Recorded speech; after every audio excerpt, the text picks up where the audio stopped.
Good morning, good afternoon, good evening, and good night. My name is Savannah Playford, the Director of Youth Ministry at Dixon United Methodist Church. Whenever you are watching this, welcome to today's daily devotion.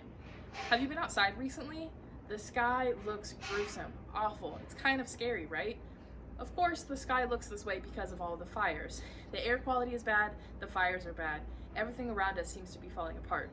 Recently, the governor released a statement saying that in California, we currently have 7,606 active burning fires, and these fires have burned 2.3 million acres. That is a lot. It seems like everywhere you look, there is fire, and fire can be kind of scary. Although, if you turn to the Bible, fire is not always a scary or a bad thing. When I was looking to see what fire meant in the Bible, I realized that there are so many verses that talk about fire, and fire has so much symbolism that I didn't even know. So when researching, I came across the famous story of Moses and the burning bush, a story that we all know, right?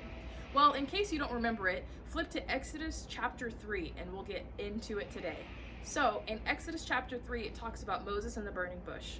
Basically, Moses was taking care of his flock, he was walking around, he took them to Mount Sinai, which is also known as the mountain of God, because that's where we got the 10 Commandments.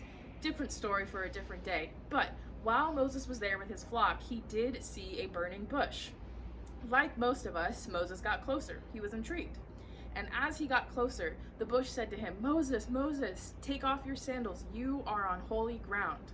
And so he did. And the bush said to him, "I am the Lord, here I am." And Moses covered his face because he was so in shock and also didn't want the Lord to see him in all of his impurities. Well, basically, God came to him in the version of a fire and said to him, "I understand that your people in Egypt are suffering. I understand that things are horrible, and I have a plan for you. What I want you to do, Moses, is go back to your people, and we're gonna have a plan to escape and get out and get to a better land where there is an abundant amount of milk and honey, other goods and other foods, but I have a plan for you." And of course, Moses did. He went back and he did all of these things. It's a really cool story, right? But really what we're looking at in the story is the fire. God came to Moses in the version of a fire. Well, fire can symbolize many things. It can symbolize passion, destruction, resurrection, rebirth, hope, and purification. I think in this instance we can see all of these things, right? So you can see God's passion and desire for his people. He did not want them to be suffering. He wanted to pull them out of the fires, which is why he talks about a rebirth, and he wants to pull the people out of Egypt and to a better land. You can also see here that he's talking about the resurrection and the hope of a new life after leaving Egypt and going to that new land. There's a future of hope and purification. You can see all of these amazing things. Maybe we could say the same for our society, right? Yes, there are many fires going on in California. And yes, we are battling a pandemic. And yes, things are not going as great as we wanted them to. But maybe all of this is a part of God's plan for our rebirth, resurrection, purification. And maybe we should take this time of hope to look forward to better things that God has.